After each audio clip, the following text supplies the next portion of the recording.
Alright, hello everyone. So we have 12 days and 19 hours until the Season 6 comes in, and I wanted to make a ID and ego prioritization guide to kind of help you out on deciding what you want to get before the season comes in. If you don't know why I need to talk about this, it's because whenever a season changes, certain things get locked and certain things become available.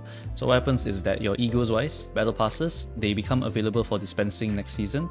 Your seasonal egos for last season will become locked, and then Walpurgis will only unlock when Walpurgis comes. But since it's coming in the next season onwards, I will be talking about the powerful Walpurgis EGOs and IDs.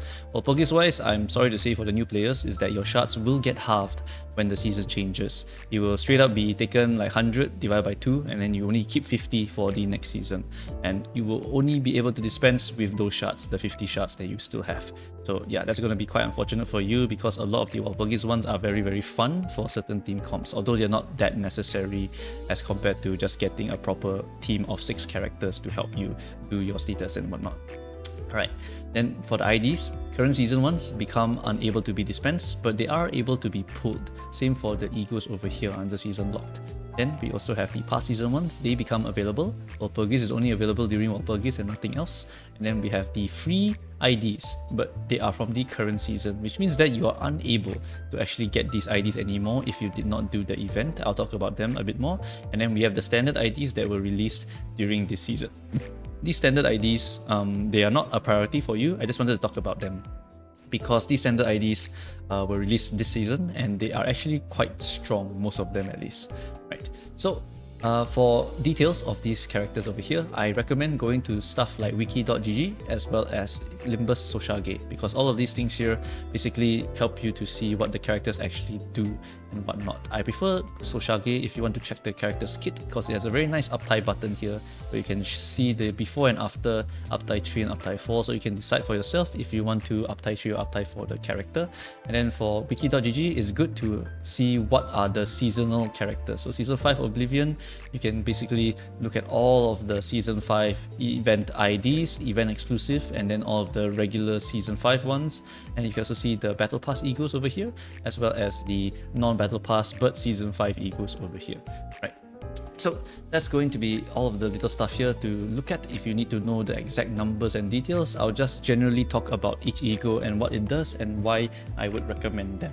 Right, starting off with Fluid Sac Faust, this ego is just a powerhouse ego. It's able to heal you, it's able to heal your SP, it's able to actually hit multiple enemies. And this is the only ego in the game that can actually heal more sanity than you spend. You spend 20 and you have a chance to get 25 sanity back.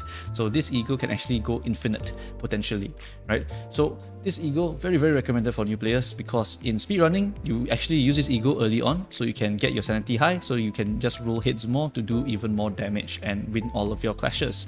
And then if you're losing, you can use this ego to help stabilize the run just by healing yourself back up and restoring sanity in case someone accidentally dies on your team. So just very good ego, useful for many situations, highly recommended, especially since you get one selected ticket at the start as a new player to go and pick an ego. So definitely pick this ego up, it will help you a lot, trust me.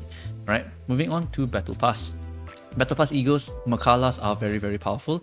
The Yearning Makala Dawn needs no explanation. It is a 4 coin, 7 AoE ego, and that means it can nuke extremely hard. And you will run this with the La Mancha Landon for extreme power-ups with this ego. Next, you have Makala Massault, which is still a very decent rolling ego for damage, and it has a special flower that helps to potentially create a positive bleed count experience, but you need to do it in a very specific order with sufficient actions afterwards. I don't know how to explain this, but basically you apply a certain amount of the flower, and every time you hit it, you increase its stack, and you want to make sure you time it right.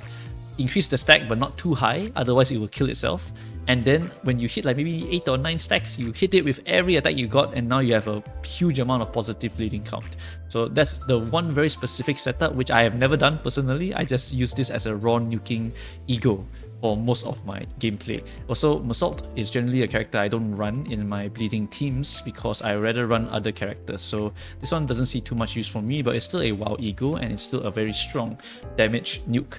for the bleeding team. So I think it's still quite solid, and I'll recommend it up here. Anyway, it's a battle pass, which means that you're definitely going to get it if you actually bought the battle pass and so on, right? Next, we have the lassos over here.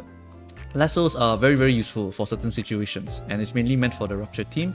They are green, 3 coin, 4 coin. The Honglu one is the one that is a bit more interesting because it's a 4 coin on characters that don't really have a 4 coin, because Fang Hunt and K-Corp Honglu don't have 4 coin attacks. So this skill is actually a skill tree that they've put onto these characters just by having it in an ego slot. So as long as you have the resources for it, you should use this skill when you're ready to do a big nuke with these characters, right? And then the Faust here will usually go to 7 Association Faust, and it's going to be a very decent amount of Gluttony Resonance as well as a decent amount of damage output.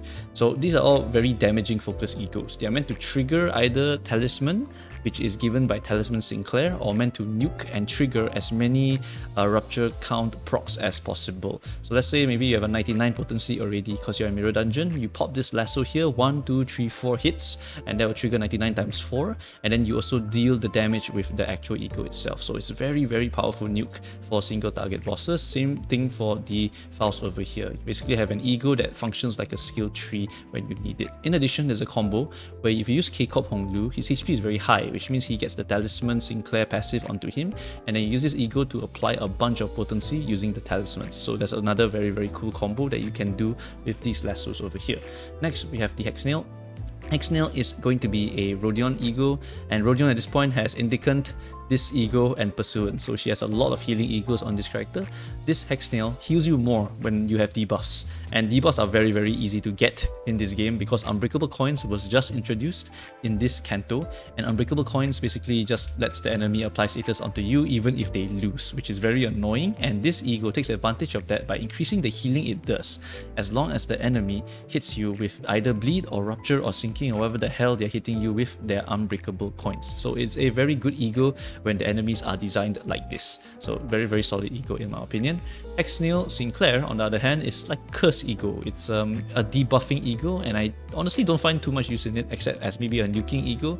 If the enemy is weak to Piercing and Envy, then you might consider using this ego. Otherwise, it's not really that useful right now. Maybe later on they'll release some curse support or some characters that really love debuffs, then this ego might see a little bit more usefulness. Otherwise, it's currently an ego that I don't really have a use for at all. I don't tend to use this ego at all.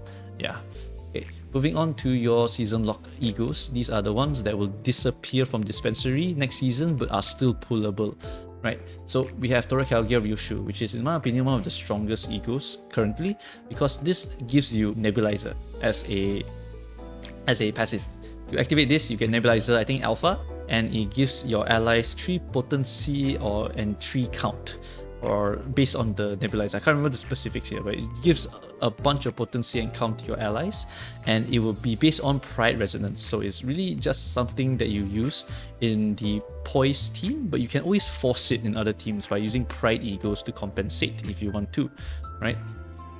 This ego also does respectable damage. It has 2 coins and is also AoE. It also has a buff that gives your allies critical damage, additional critical damage, which is very good because in the Poise team, critical damage is the only way to increase the overall output of the team. So having this as well as damage multipliers based on crit, then this is going to be extremely big damage increases for the Poise team, especially since these crits can apply to egos, which means your egos can crit, which makes them very powerful stuff.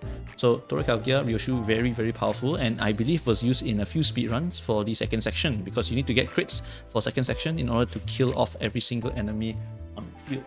So after that, we look at Toracalgia Faust. This is going to be a passive healing ego, which I honestly can't rate it properly because this ego is very good in one archetype but not that great in other archetypes. But in the Poise team, this Toracalgia Faust is basically a per round heal. As long as you have Nebulizer and you have Poise on your team, you're basically getting a heal every single turn. Like, that's it. You just pop this one time and you get the healing aura. And every single turn you heal, it's a passive heal and it's very easily fueled because all you need is Pride and I can't remember the other resources. It's just a bunch of Pride, mostly Pride. So as long as you run the Pride team, you're basically able to activate this ego very easily. So that's going to be very good stuff. After that, PFL Bullet Yisang. This ego is here because speedrunning wise is actually a very good ego. In speedruns, you want to kill your ally to get ego resource and then nuke the enemy, and that will help to speed up some of these sections. But they are specifically going for a min-max where they're trying to crit with this ego and so on and so forth. So for most of us, we probably won't even be using this too much. But for speedrunners, this is actually a very, very strong ego because they'll be looking to get as much ego resource early on and then try and nuke with this ego as well, because enemies are mostly weak to pride in this season's Reflection Railway. So that's why this ego would be a lot higher. But actually, in my opinion, I like this ego more. It's just that the situation right now is that Tremor did not get any support at all. If we look at the IDs, this season has almost no Tremor related characters except Zoe Sinclair and nothing else, which is why I'm very disappointed for the Tremor team. But this ego, when I saw it, I was like very happy because this ego gives your Tremor characters additional Tremor count gain, which is so massive. It also, on activation, gives Zoe Ishmael additional Tremor count and applies Tremor count to an enemy. So it's just overall just a very, very solid ego. It even has 2 Tremor bursts attached to it, so it's just very, very good. You Cavernous Wailing, you can pop this ego just to help your other character scale. It's just a very, very good time for the Tremor count team. So this ego, in my opinion, is going to be one of the better egos for Tremor teams, and it will only grow in value as we go into the next season, and hopefully I see some Tremor support, really, because this season there was almost none, and I actually don't even count this one. Never mind, there was no Tremor support at all this season, none at all. Alright, moving on from this one, I want to talk about Indicants and this one.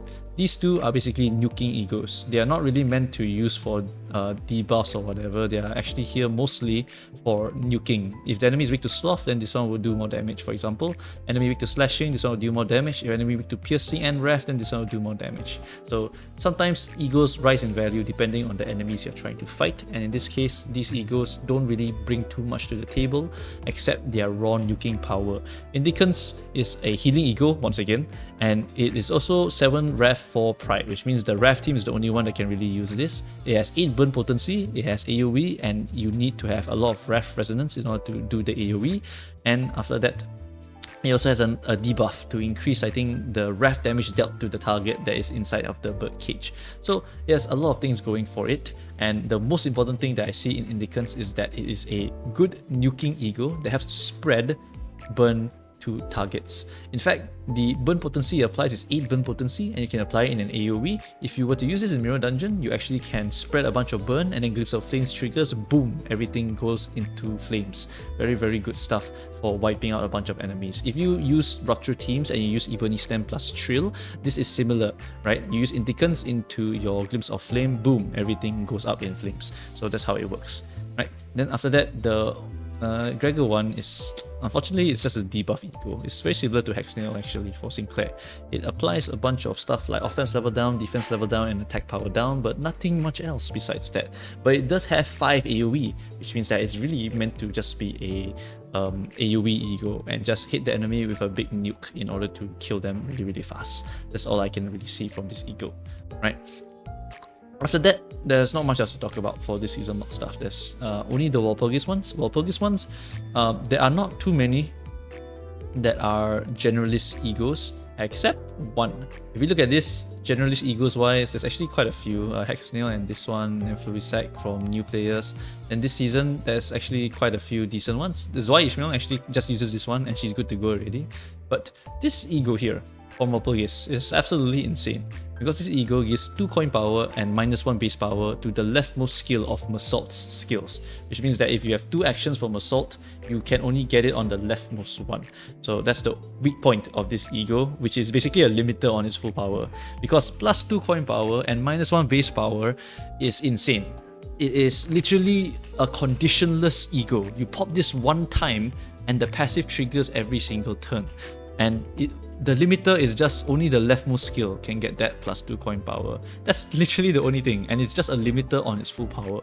This ego is so damn good that every single Massault, I believe, has to have been balanced based on this ego. That's why all of the Massaults are just so mediocre until recently, when they released Sank Massault and also Blade Lineage Massault in a few seasons past. Those were the only 2 with this regret that would get insane amounts of value from it, because this ego literally makes to claim their bones weaker in terms of clashing, and you actually want to lose with Claim Your Bones, because if you lose with it, sorry, not Claim Your Bones, Yield My Flesh. If you lose with Yield My Flesh, then you can activate Claim My Bones. But because the coinage was actually so high, most of the time you can't get it. With Regret Massault, it makes it weaker, so you can actually get it. And then for Sank Massault, you get even more coin power on a character with already a lot of coin power. So it's just double whammy with this. It's absolutely powerful. After this ego, the rest are mostly going to be status related or funny egos. We start with the Magic Bullet Otis.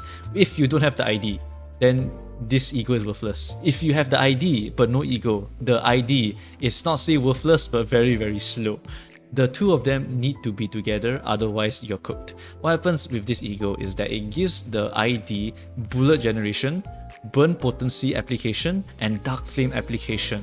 All these three combined, absolutely insane for the ID, because dark flame is the only way we can actually increase the damage dealt by burn on a target. Otherwise, it's only 99 per turn, which is not that amazing. Even one skill can already do that amount of damage. But 99 and then multiplied by the amount of Dark Flame you apply, now we are talking, right? That uncaps the burn and unleashes big damage numbers from your burn popping. So this Magic Bullet is a requirement for your Magic Bullet Otis, and this thing here is a must-have in my opinion for a burn team. I'm very sorry though for new players, because one of my friends keeps complaining, why are all the good burn IDs and egos stuck inside Walpurgis? I can't lie, because the fact is you need Magic Bullet Otis with Magic Bullet ID, otherwise your burn is capped at 99 damage per turn, which is horrendous, because that's just actually one skill. It's only worth one extra skill. Might as well use a Rupture Team, then you can at least hit multiple times to do a lot of damage every single turn, right? Yeah, so this is a required ego for Magic Bullet. Then we also have Solemn Lament, which is also a required ego for the Sinking team, and it comes with an accompanying ID, which is your Solemn Lament Yi Sang. You kind of want both, because both of them apply Butterfly debuff, and Butterfly debuff helps both of them do even more damage.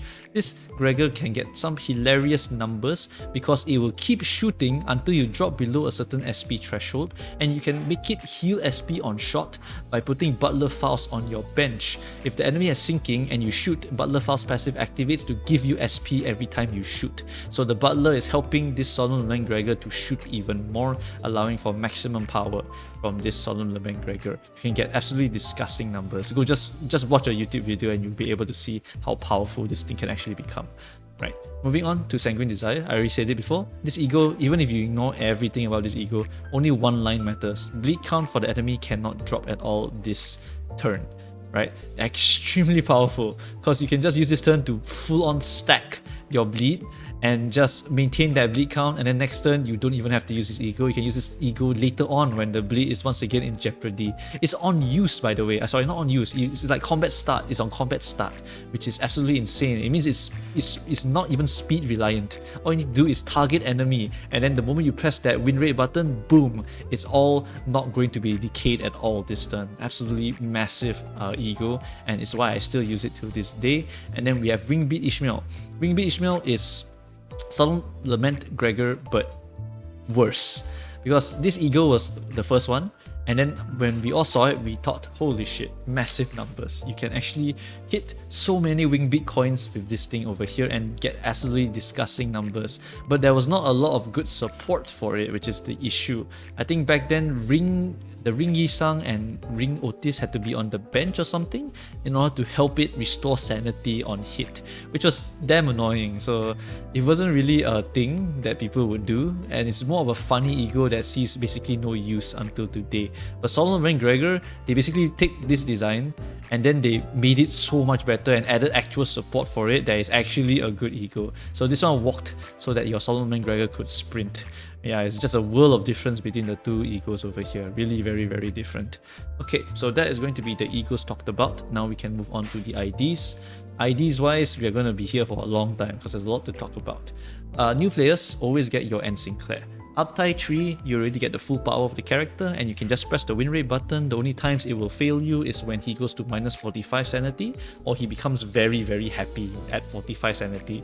Then he will become a bit of a weird fella who doesn't really win too many things.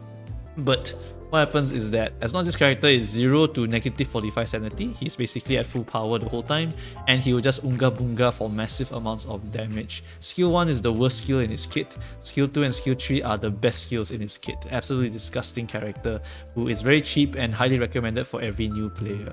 Alright. Moving on to the current season IDs, we're going to go in this order. We're going to go in very strong generalists in and out of the status. We're also going to go into, after that, good IDs in and out of the status, but it is extremely powerful if you use them in the status, followed by characters that cannot belong outside of the status and require allies to help them, otherwise they cannot perform as well. Right, so we will go in that order. I'll prioritize generalists first all the time, because people can just clear the game just by unga bungaing, and you don't even need to form any status strategy to win anything in this game. Status strategies are just for speedrunning purposes or making life easier in Mirror Dungeon and so on. For just winning any run, unga bunga is really all you need for ungaing anything in this game. Okay, so now we talk about LCE Faust as the first one. LCE Faust is extremely powerful because her condition is that she needs burn on herself. She can do that. She needs to maintain the burn on herself. She can do that. She can evade. Evasion is very powerful. It lets you avoid all damage taken, and her evasion also lowers her burn. This character cannot die to her own burn, and she gets coin power for burn potency on herself. And this character can just do everything that she wants. The only downside is that she will kill herself very slowly. Eventually she will drop to 1 HP, and you have to choose between blowing her up with her skill tree or just keeping her on the field at 1 HP where she can die to a small breeze that accidentally hits her. So that is the only weakness of this LCE Faust. Otherwise, she's straight up one of the best generalists in the game for Faust. There's almost no one that can roll this high and this freely. She literally gets it by using skill 1 twice and skill 2 once. Like, that's it. She's full power already in 3 turns, and she can maintain that for the entire game. She will just burn herself to 1 HP, and as long as you play it properly and evade the things that need to be invaded, you cannot die with this character. It's just you have to take specific actions to keep her alive. In this case, you don't really need to spam healing on her because she's just gonna burn it away anyway, but you just are able to keep her alive just by skill and knowing when to use her skills appropriately. Alright, moving on from this LCE Faust, we also have Mao Ryoshu. The Maos are insanely OP. I said it back then and I'll say it now. The Maos, all they need to do is clashable counter, which is a very strong mechanic by itself. They get a bunch of speed, and then they use their skill 1, skill 3 to get reuse coin. They use their skill 2 to get some sort of benefit, and it's absolutely massive the amount of damage they can do because they have reuse coin, which is a broken mechanic in this game where it adds +1 coin to your move, and it usually adds a specific bonus effect if you activate the reuse. So this character plus this Mao Otis are just insanely OP characters, and they work with or without the Rupture team, but they work best in the Rupture team. But in this case, this character can actually function outside no problem at all. It will still do unga bunga levels of damage as long as they are fast characters. Right. Moving on from that, we have Dawn.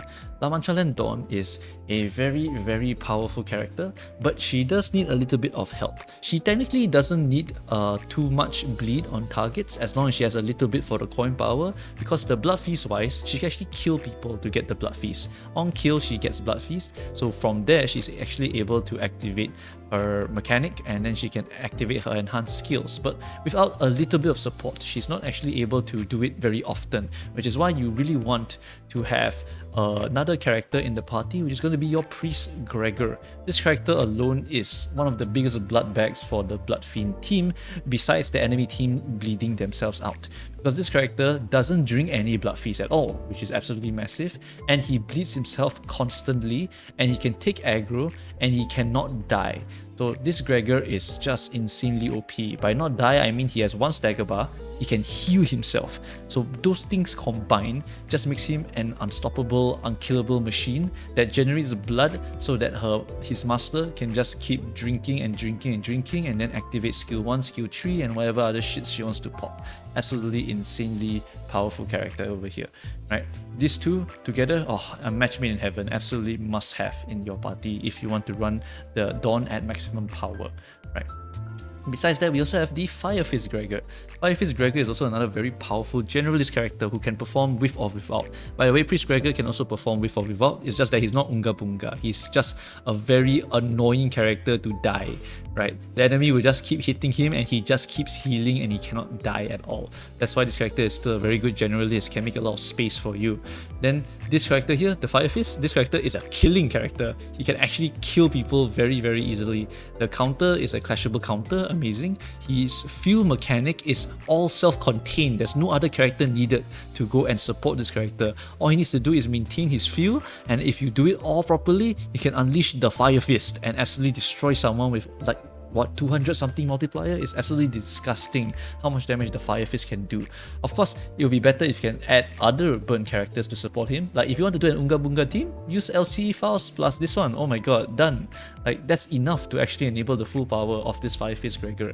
So take note of this character over here and this character over here. They are just some of the strongest Gregors in the team, and unfortunately they are both this season's characters. So yeah, that's going to be a hard pick for a lot of people, but I will recommend taking the Priest. The reason being is that you will definitely be getting the Dawn, because I think there's no one in the world that will not get the Dawn unless they really hate her for some reason. If that's the case, then you can go for someone else, but the Priest goes so well with the Dawn that you must take the Priest if you are going to use him, because yeah, it's just a match made in heaven for these two. I make the blood, I drink the blood, done. That's how it works. Moving on, we have Sanctum Assault. Sanctum Assault plus Regret Assault, oh my god, plus coin power on this character, absolutely disgusting. This character is one of those go fast and then win rate enemy and then have a dodge button in case of can't win. Absolutely disgusting character, a must have in a lot of team comps, especially Rupture. You can use him Unga Bunga wise, no problem. You can use him in the Rupture team and he will be exceptional because he has 15 potency, 3 count. You will hear that a lot when we talk about the powerful units of Rupture. 15 and 3 is basically if the enemy has 15 potency and 3 count, you will not consume any Rupture count. It is very, very powerful. It makes them Rupture count neutral at that point. It's very, very strong, and this character belongs in the Rupture team. But even without the Rupture team, he is still very fast and has good coin power, and his Regret Assault will buff him very, very well. After that, we have Rodion. Rodion has access to Sanguine Desire and all of these healing egos, so she is always a very good pick to take. And this Rodion here, the skill 2 is one of the main selling points of this character. She's able to give attack buffs to allies, she's able to do a massive amount of clashing with that skill 2. It's very powerful for clashing. Skill 1 has, it's not that great, but the counter is a clashable counter, so you can replace skill 1 all of the time with the clashable counter. And your skill 3 is a AoE skill that can only be AoE if you have 25 stacks of her special status. So this character is, in my opinion, a bit weaker than these other characters here, but her skill 2 alone carries this character, and the fact that she is also a carrier of some of the best Rodion egos in the game is like, yeah, it's just a very, very powerful unit to bring, and she's very, very versatile just because of her egos. Very, very solid unit and can support the team very well. After that, we have Kurokomo Ishmael, who is another major supporter of the Blood Fiends. This character plus Heathcliff is another match made in heaven, because these two characters are such bleed positive characters. They have Dark Cloud Blade, and that helps to increase their bleed potency and count, and all of their shit is just ridiculous, because Heathcliff can counter attack on other people getting hit, so that's additional potency application, and he can trigger Dark Cloud Blade also on that thing, and then these two characters have a lot of positive bleeding count shit on their skills, and they also have lust evasions on their evasions. This one is a counter, but the counter is absolutely ridiculous. The rules of the back streets is just disgusting, and her skill 3 in particular is very, very powerful. It is an uncapped activation of bleed. If you look at the Liu associations, they only can activate burn and do 30 wrath damage. This character does 99 3 times as an activation. She is uncapped, which is actually ridiculous. I don't know why they uncapped the bleed, but they capped the burn. That's actually stupid in my opinion, right? This character is super, super broken because of the skill 3. If the enemy is staggered, bleed can't really proc right on the character because he's staggered. He can't really trigger it on attack. But this character says, nah, I'll trigger it myself, and then triggers it 3 times on the staggered target, as well as hitting them with a pretty sizable nuke with the skill 3. And the skill 3 also applies quite a decent amount of bleed potency as well, so helps to stack. And you have Dark Cloud Blade on it also. It's just nasty character. But if you don't have a bleeding team, then she kind of falls off. because this character is really meant to be an enabler of bleed. She plus Heathcliff are basically the two-piece that you will put into a Bloodfiend team just to make sure that everyone has a lot of bleed stacking on the target. That's why a lot of team comps that you see will always use these two characters. They are basically a match made, so you definitely use them, and you use them just for bleed maintenance. If you use them for Unga Bunga purposes, it's not the worst because she does have an evasion, so in case you can't win the clash, just evade.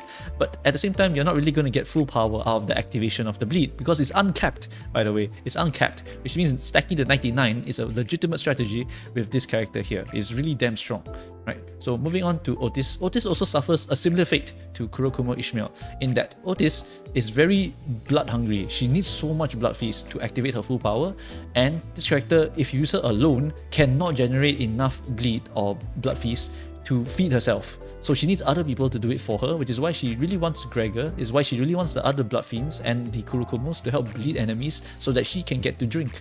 And when she's drunk on blood, she becomes an absolute monster in terms of AoE damage. She's able to just AoE, AoE, AoE. That's her biggest selling point, is that she's an AoE specialist. Skill 2 and Skill 3 are all AoE skills, from what I remember. Actually, no, I think it's only skill...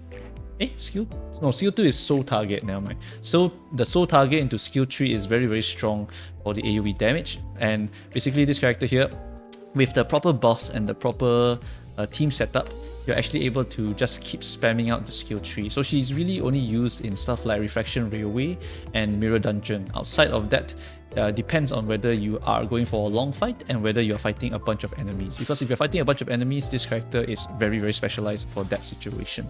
Right, so in Refraction Railway, I believe is because you can add one more skill tree to this Otis, and for your Mirror Dungeon, you can actually put Bloody Mist on this character here, and the Bloody Mist affects the entire skill tree, which is an AoE, so it's absolutely disgusting for this character. That one I can confirm at least, right? The Mirror Dungeon one, I remember watching a video where someone was using Otis to go and speedrun it, right? So this character, very, very powerful character for the Bloodfiend team, right? But it's just that she is very blood hungry, and you need to support her very, very heavily. That's why she's kind of around here. While KK Ishmael is an enabler, this character is a dependent. That's why she's down here. Right. Moving on to Feng Han Honglu. This character is a Mirror Dungeon specialist. He is very, very good in Mirror Dungeon because he is 15 and 3, but he's the opposite.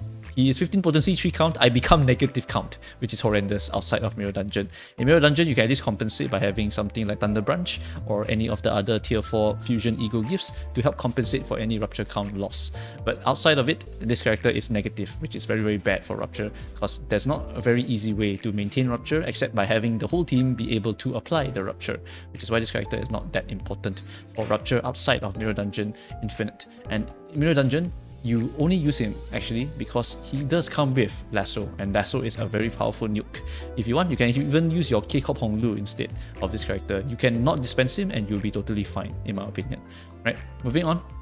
Zoi Sinclair. Zoi Sinclair is someone that I would say you can just ignore, like he doesn't exist. Because in terms of passives, there's 2 better passives than him. You can use Talisman Sinclair, for Rupture, or you can use Mariachi Sinclair for straight up damage, as long as the enemy is insane, right? So this character's passive not that important, and this character's active is also not very important. Zoi Ishmael is basically this character times 2, because this character is just a 2-star, he doesn't really do that much damage, he doesn't do anything specific to support any kind of archetype.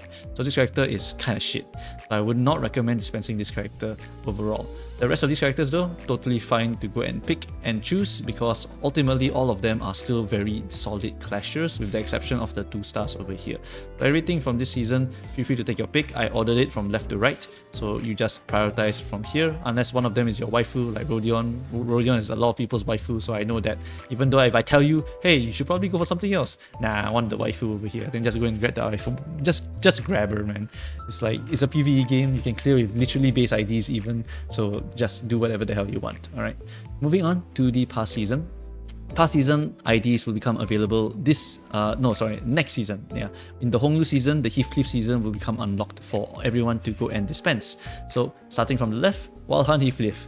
Do I even need to explain him? You just press counter a bunch, you keep lamenting every single turn, and then once you have a lot of coffins, you go on the horse, you spam the skill 2 for AoE, and you just win the game. This character is pretty brainless, honestly. Once you understand that if you counter and you are 15 sanity, that will put you on the horse, then you counter again on the horse, and that will put you back into your regular form, and it activates your skill tree. Every time you counter, you go into skill tree. You just keep doing that. Counter, and then you try to kill people, because whenever you kill people, you get coffin. When you get coffin, you get damage percent. When you get damage percent, you kill people even easier, and you repeat the cycle forever and you win the game. That's how strong this character is. Very unga bunga character.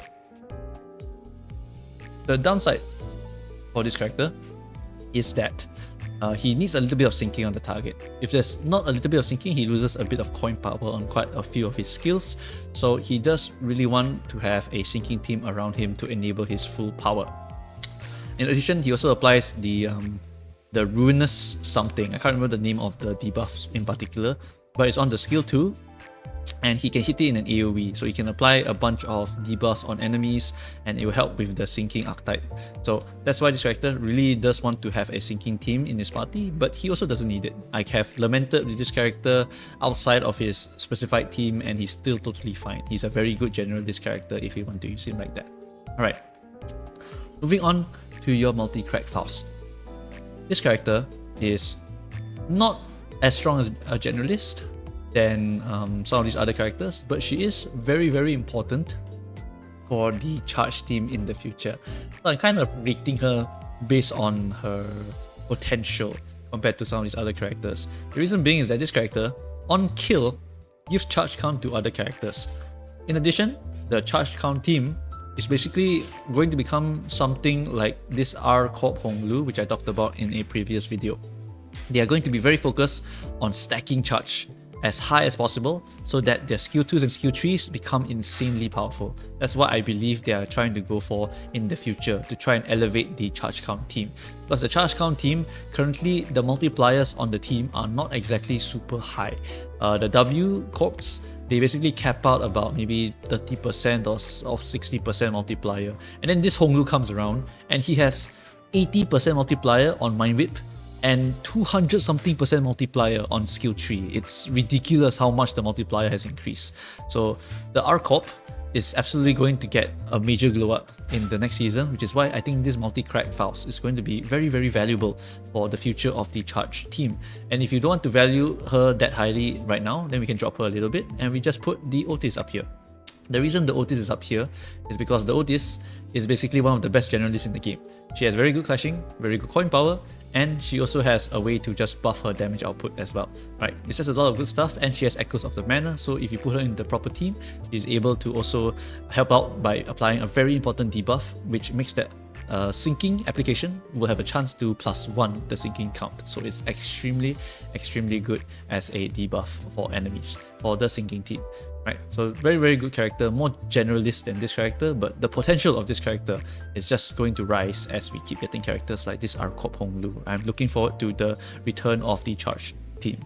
Alright, next we have something like this with the Maid Ryoshu. Maid Ryoshu is a generic character where she's able to just do a bunch of AoE and is poise related. The reason I put her here is because of this Ryoshu ego. That Toracalgia Ryoshu hard carries this ID to the top, in the fact that this character is one of the few Ryoshu IDs that can take a great advantage of this Toracalgia Ryoshu, because it can give them additional crit damage as well as activate Nebulizer for the entire team of poise characters that you want to do.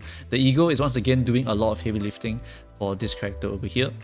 And if you are not running a poise team, then this character actually will fall off really, really hard. That's because her coins are kind of locked to 2 coins, basically. She's a 2-2-2, which is why this character doesn't do that much damage, but she's AoE focused and she does carry the poise ego Toracalgia. Of course, you can always just remove her and not use that character with Toracalgia. You instead use someone else for Toracalgia holding. You can use like W Ryoshu, you can use any of the other Ryoshus over here just to activate Toracalgia, because Toracalgia is an ego that doesn't really care which ID the Ryoshu is on, but it cares that other people are on poise IDs, then it will give them the nebulizer stacks and so on. So actually, if you don't rate her that highly for a poise team, then you can actually just drop her all the way, because she's really just a AoE specialist who, honestly, we have had a lot of good AoE characters in recent years, I'm not gonna lie. This is an AoE skill 2, this one is an AoE skill 3, this one is an AoE skill 3, and then we also got Yearning Mikalas and all these other big AoEs. So if you're just looking for AoE clearing, with a made Ryoshu, you might as well look at egos instead rather than just actually looking at this character. So yeah, a bit situational of a character. I'm not really sure where to place her, but maybe we'll find it out as we go through this video. Alright, after this, we have multi-crack. I definitely believe the potential of multi-crack is just too high. Do not place her any higher and any lower. But after this is definitely your multi-crack Heathcliff. Because multi-crack Heathcliff is a character that can apply a unique status called Photoelectric, and there's no other way to do it. Photoelectric basically lets you gain charge count as long as you hit the target and you are less than 5 charge count on your character. That is very, very important for the future charge count characters like Honglu, because they need to eat a lot of charge count so that they can hit the thresholds for their skill 2s and skill 3s. And this character is naturally a very fast character who only gets faster with charge potency, so he's able to provide more photoelectric and more of his allies will be able to go after him to get advantage from the photoelectric. So that's why he's up here. I think that his support is going to rise in stonks just because of this guy. I'm absolutely overglazing this guy over here. So if you want to call me out on that, feel free to, but the future of charge count will come and I will be one of those that say, yes, these characters are absolutely going to be part of that team. Absolutely believe in it. Right. After that, we have Linton. Linton Gregor is a holder of Solomon Gregor. And this ID is very good because he gains damage bonus when he goes from high sanity to low sanity to high sanity again, which means that this plus Solemn Lament is actually meant to be, because Solemn Lament will nuke your SP and gain back your SP, and all of that will actually lead to a major damage buff on this character. And he is also not bad at applying Sinking Potency as long as there's Echoes of the Manor applied onto the target. So this character is a very solid character, and he's also a bit carried by having this ego over here. If he did not have the ego, I probably wouldn't even try to run this character. I'll probably try to run a Dichi Rodion with Rhyme Shank instead of using some of the skills that she has, because Dichi Rodion has the problem of skill 1 and skill 2 being too many coins but not enough sinking. But if you just Rhyme Shank spam for those slots, you can totally make it work. But yeah, I mean, if there's no Solemn Lament Gregor, I probably will try not to use Linton. But Linton is solid because I have Solemn Lament Gregor. Right, next we have Faust. Faust is also a very, very good character because the passive, like I said, enables Solemn Lament Gregor, and the active is that she can actually apply Echoes of the Manor, and that is always going to be very, very helpful. In true 2-star fashion, they usually belong on the bench, so this Faust usually is on the bench and helping this Linton here with his Solemn Lament nuking. After that, we have Eurodivis. Eurodivis, also 2-star over here. This Ryoshu is going to be mainly the bench character. She goes on the bench, she gives tremor count gain to allies on the field. Eurodivi Honglu is a weird one because if you go to uptie 4, he gets nerfed. If you go to uptie 3, he's at full power. The reason being is that for the skill tree, one of your tremor bursts is non-condition based. But then when you go to uptie 4, one of the tremor bursts becomes condition based, which is unfortunate because you don't really want it to be a condition based. It literally makes it worse because now you have to meet the condition, otherwise you cannot get the extra tremor burst. But basically, this Honglu here is once again carried for the tremor slot because he is the holder of Cavernous Wailing Honglu. With that ego, you are able to apply Yellow Tremor, which allows you to burst, which allows you to do damage every time you burst, which is very, very powerful. Right, so this character is carried by the ego, and you leave him in uptie 3 so that he is able to do his tremor burst very, very well. If you uptie him already, now mind, don't worry about it. Tremor team in the end didn't get any major support now, so maybe in the future there will be other better characters to come and replace this slot here for all we know. So just hold out hope. Eventually they'll do something about this, or maybe they just suddenly hit me with the uptie 5 and then I'm cooked, because now I have to go and invest in all of these characters and find out what uptie 5 does for all of them, blah blah blah.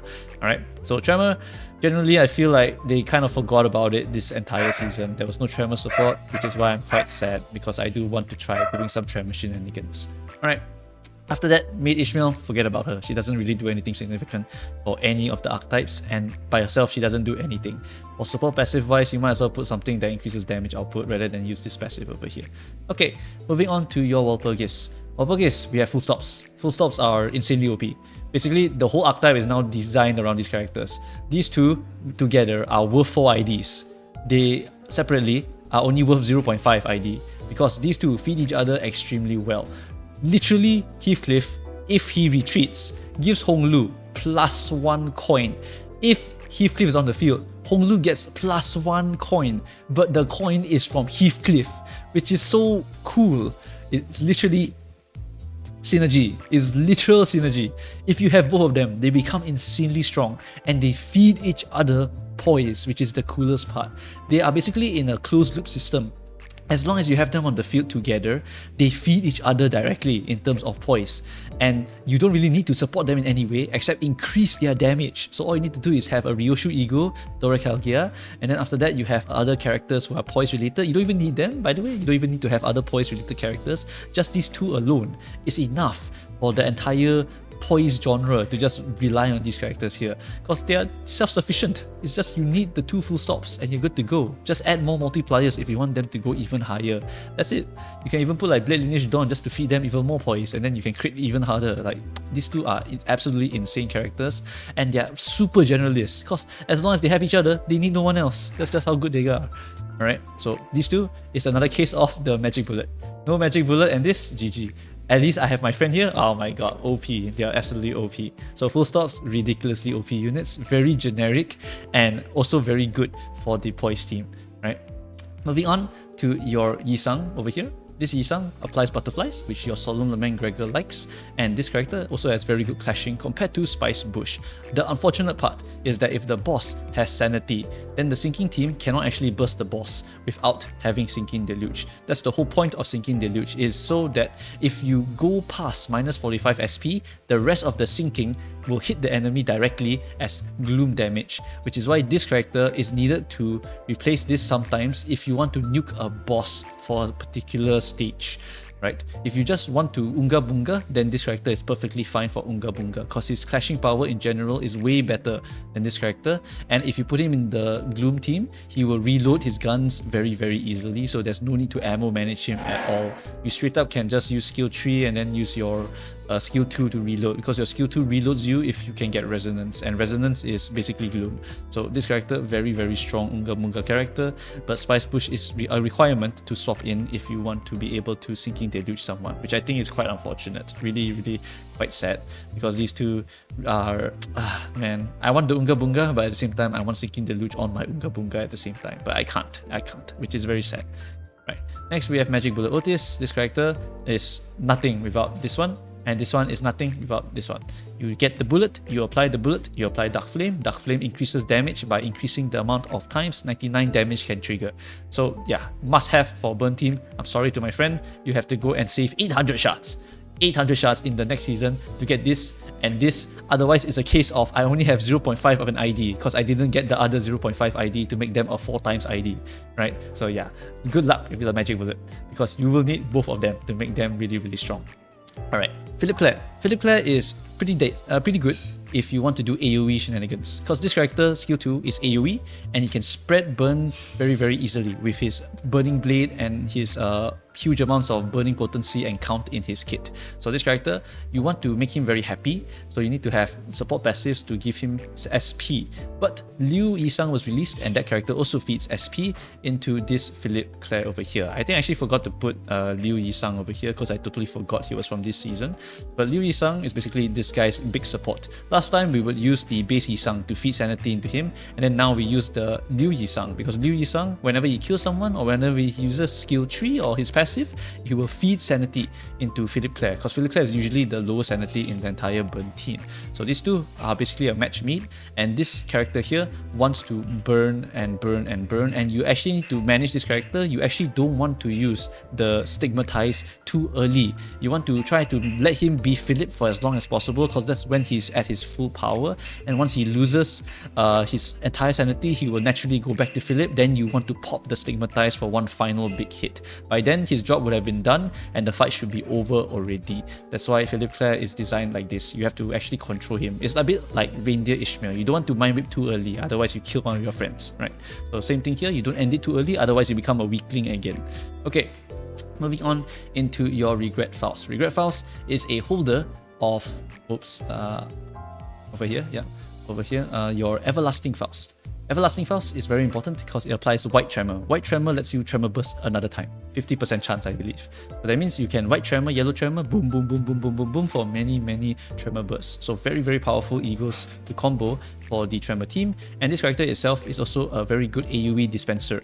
Skill 2 AoE, Skill 3 AoE, Skill 1 is gain Tremor count. Aha, you need Tremor count? Well, here is my Midnight, my Christmas Nightmare Ishmael.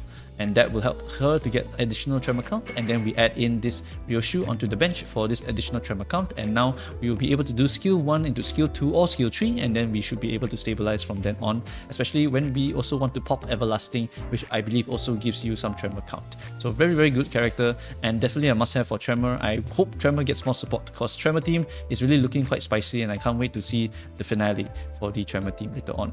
Alright, next we have Lantern Dawn, which is basically a 3-star. Yep, I think I can actually rate her even higher if I felt like it, but I put her down here. This character is a very strong tank. Think Priest Gregor, right? She is Priest Gregor because she can lifesteal.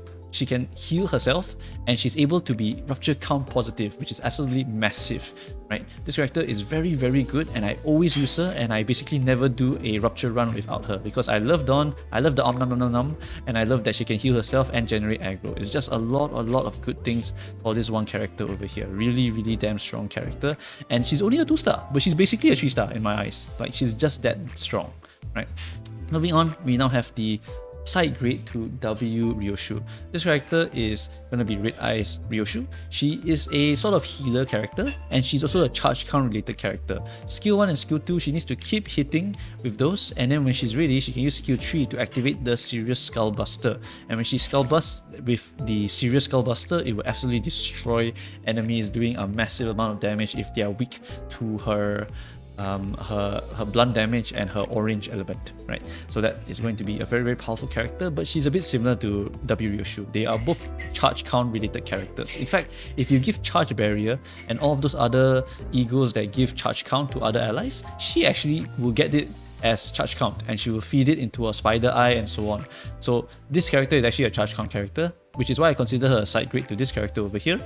But if this character is a slashing character, then this character is a blunt character. So depending on the archetype, depending on the enemy's status weakness, type weakness, you will choose either one, and you will still use them in charge related teams, in my opinion. This character can technically do bleeding shit, but if you use her in a bleeding team, you will need to sacrifice a slot because the bleeding team has quite a few possible options to be slotted in.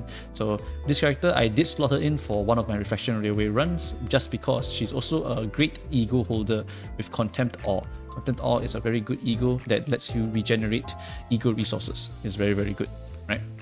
Okay, so this character here could probably rate her higher, but the thing is, in recent days, I only have used her for Reflection Railway, and I basically never use her for any other things.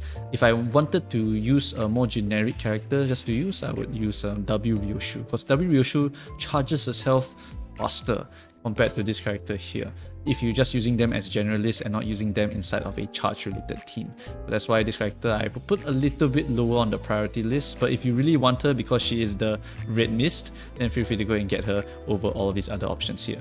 Next we have Hooklu. Hooklu has been power crept, like just straight up. Bleed team can basically function already without this Hooklu. Hooklu is basically a bleed count character. Lore wise, he's also a very low tier compared to some of the other higher level things over here.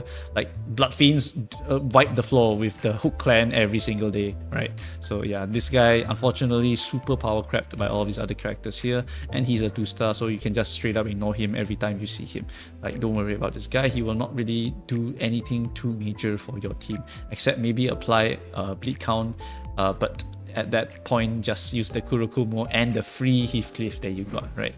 Yeah, so recommend this one over trying to get this one. Okay, right, now moving to the current season but free ID. If you did not get them during the event, I'm very sorry, because these characters are very strong. Your Lantern Yisang is very good because he wants to die. I know that sounds funny, but he wants to kill himself.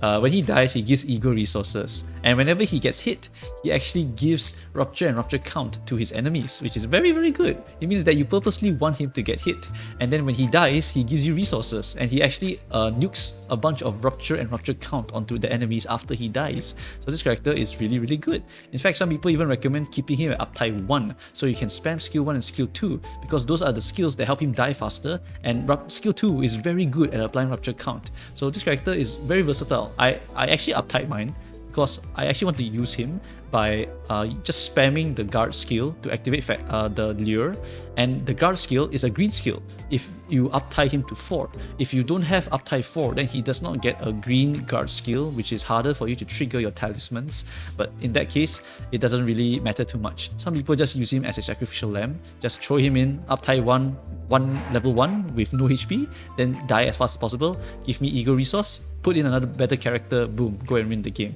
as a free resource. But for me, I like to use him as uptie 4, and then I throw him in, and then I just spam the Fairy Lure, just keep triggering that Talisman Sinclair every single turn, and after that he just dies naturally, and when every time he just counters, he will be applying a bunch of rupture count, rupture potency, blah blah blah, just lots of good shit from this character.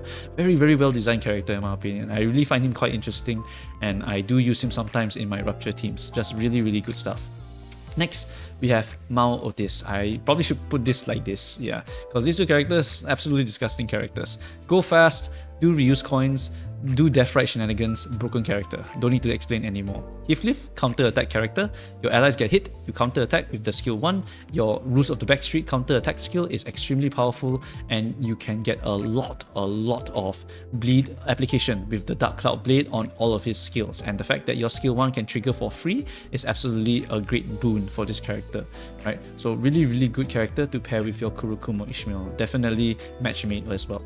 Right, so these 3 characters, really, really powerful characters. They are basically going towards a more on-field free character, because if you look at the past season, we actually see only multi-crack Heathcliff is a character that can be considered a on-field character, or Ryoshu sees more value in being put on the bench. But then in this season here, we actually have all 3 characters being great characters on the field and not really benched, right? So these characters are really, really powerful characters, and I like this because it makes it so that I can do more interesting things, because whenever an event comes, I get one character that I must pull that is very strong and needs one of the free characters, which is free, so I can just totally get it and then just go and play around with it, right? So yeah, I really like this new design actually, where I can actually use the free IDs instead of getting it and then straight up forgetting about it. If you look at Arknights, for example, they give you some meme character as a 2-star, and then after that they give you a Omega OP 6-star character like Yato Alter, and then they expect you to pull the Yato Alter, and then the meme one, you forget about it. At least now, I look at these and I'm like, hey, I can use all 3 of them on the field.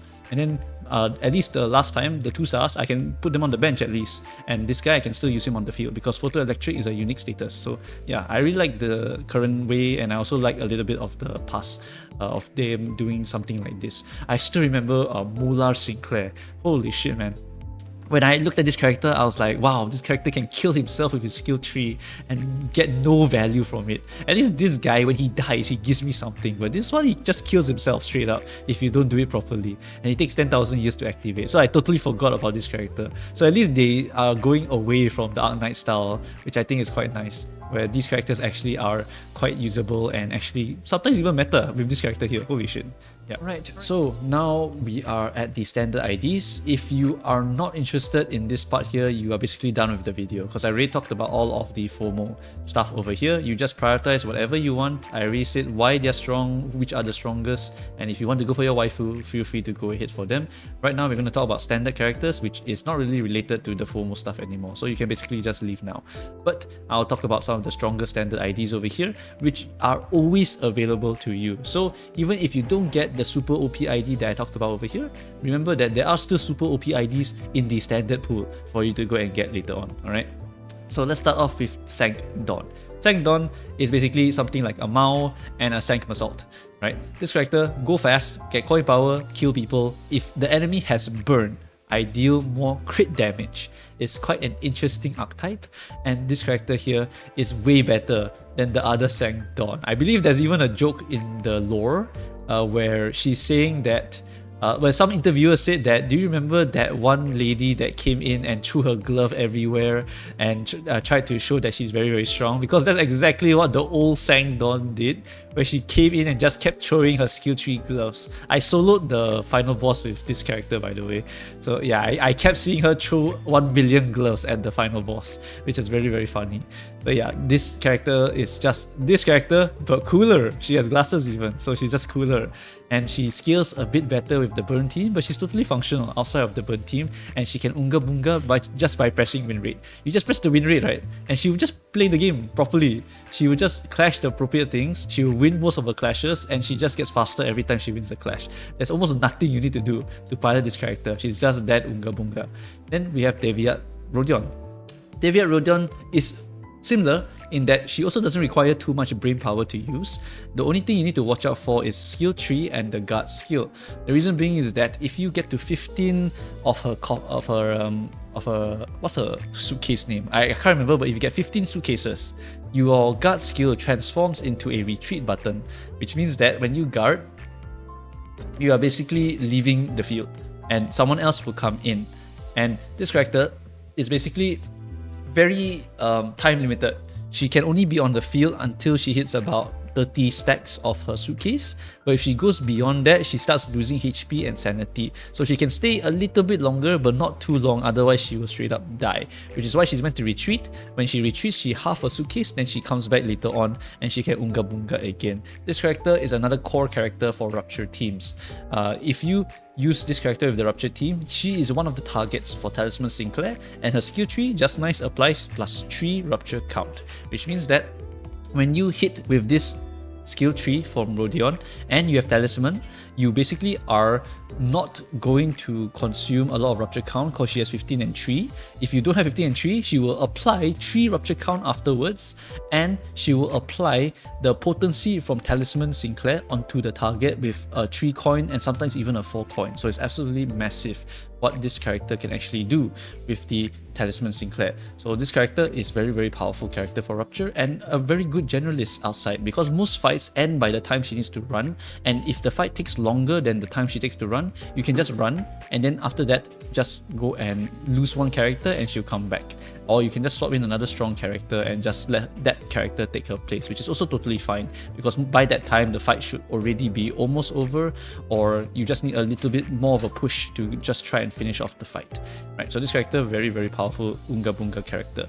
Next, these are the 2 potential characters. Okay, let's bring this guy up first, because this guy is realized potential already. This character is super strong because he feels sanity for this Philip Clare over here, and definitely a must-have if you want to run Philip Clare from the Walpurgis banner. After that, we have the 2 potential people, Sinclair Middle and Reindeer Honglu. These 2 characters are really, really potential characters. Right now, the Charge team a bit underdeveloped, because if you look at the current season, we also didn't get any Charge characters except this Honglu. We also didn't get any middle characters except this middle Sinclair. Last season, we also didn't get any supports for these 2 characters here, except maybe Middle Dawn, I think. Yeah, Middle Dawn was the only one, as well as Middle Massault. But besides that, this guy didn't really get anything this season, and the Charge team back then got multi-cracks, which was quite a major support. So hopefully I see trickles of the middle as well as the reindeer, because I want to see both archetypes shine. Right now, this character here, he's a middle Sinclair. He's able to use Cavernous Wailing Honglu to provide shielding for the team, and his counter, which you want to spam very, very often, gives him shielding based on missing health, which is extremely, extremely good for an archetype that wants to counter all the time. So if you get to enough low health, you are basically able to just keep countering the entire time, and if you're too low, just use a healing ego or use your Cavernous Wailing to give yourself more shielding. So this character is really, really very strong, and I want to see what the other middles are going to do in the next season. Really, really excited for this one. Reindeer Honglu is going to be what I consider still the future of the Charge team, where they are going to make it so that W Otis, the multi-cracks, are going to be some of the major characters in the future, because they have very, very high multipliers and they scale off charge potency. These characters eventually what I predict is that they will get insane amounts of multipliers on every one of their characters, and they will be able to give each other charge potency or charge count. Every single one of their IDs will feed them with abilities and egos of just giving them charge count and charge potency so they can scale really fast. And when they do that, they'll be able to hit the full power really early, or maybe at a reasonable amount of time, and then they hit you with massive amounts of damage, just absolute massive amounts of damage, because their multipliers are insane. This Honglu with the W Corp Otis is just going to get like 300% multiplier. It's absolutely ridiculous how much he can actually go to. Shit like the Dimension Shredder Otis, as well as the W Otis. Oh man, I really can't wait to see what these characters are going to do later. W Otis is this one, and then your Dimension Shredder Otis is this one. Yeah. Oh my god, can't wait to see the future of the charge count team in the next season. Really excited to see all these stupid ass multipliers and how fast I can actually build up the charge so I can do some insane shit with these characters. Alright, then the last one, Deviat Sinclair. He suffers from the Talisman Sinclair syndrome, which is very unfortunate. Basically, if you look at Sinclair, he has two of the best support passives, which is going to be your Mariachi Sinclair, as well as your Talisman Sinclair. Talisman Sinclair is this one, and then your Mariachi Sinclair is... Where the hell did Mariachi go? I thought I saw it just now. Mariachi. Okay, whatever. Mariachi. There he is. Mariachi and Talisman. Okay, so these two are going to be some of the most OP support passives in the game. And this character here is another case of Fang Han Honglu. He goes to 15 and 3, and then after that he becomes negative count. Why? Why are you making this like that? Like, just make him positive count, then at least he will be a competitor for the slot. Because now with negative count, you basically can only use him in Mirror Dungeon, and that's it, because you need Talisman Sinclair for potency, huge amounts of it, and then you need this guy for extra damage percent on low SP targets. So this character is not even worth a slot on my bench. You don't belong on my bench even. Like, I actually will just take him out of here. Like, these two are way better characters to just slot into the Sinclair slot. And this character in the active field for the Rupture team is just not it. The Rupture team right now, you can use 2 mouse, 1 Sank, 2 mouse, 1 Sank, 1 Deviat, and that is going to be the core 4. And then the last 2, most of the time, is 7 Association Faust and Lantern Dawn. Or if you're doing Mirror Dungeon, you can use K-Corp or your Fang Han Honglu. Like, there's already enough slots. Then this Deviat Sinclair comes in and acts like he can take over the king of the bench. Talisman Sinclair is like, no bro, get out. You don't belong here, which is very sad. So they released a 3-star character that no one is going to get, honestly. Like, why? Why would you get this character? Okay. Anyway, that's all I have to say for all of this stuff over here. If I missed any IDs or egos, then sorry about that. This one took quite a long time to prepare for. And remember, you can just always ignore this tier list and just pick out whoever you want. And I hope that this tier list has helped you to kind of prioritize the characters that you might want to use and what kind of archetypes you're going to look for. Like, let's say you have some of the burning characters and you're looking to make a burn team, then big priority is saving up for this magic bullet here and this magic bullet here, because you really need it. And then if you want to go for some Tremor shenanigans, although I wouldn't recommend it right now, then you need to go for your Regret Faust, and then you need to go and prepare like your Everlastings and whatnot from the past seasons and blah blah. Just pick the characters that support the archetype that you're going for, and then after that you can worry about going for another archetype after you have fully completed it. But if you are a new player, I once again recommend Generalists first. Go for anyone that can go for Unga Bunga. If you need a team for that character, like this Blood Fiend Otis here, you are not going to have a good time, because you'll be like, why is this character so weak? That's because you're just not supporting that character enough, or you're not reading what that character is actually doing. So always go for the characters that can absolutely play the game by themselves and don't even need you to help them. These characters, just press the buttons, you roughly know what they do, and you're pretty much good to go. Alright, so that's going to be it for this video.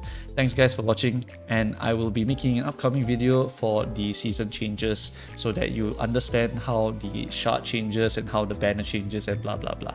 That will be with the help of Project Moon, because they will release a very nice graphic that basically explains everything in the game. Okay, thanks guys for watching, and I shall see you guys next time. Bye bye.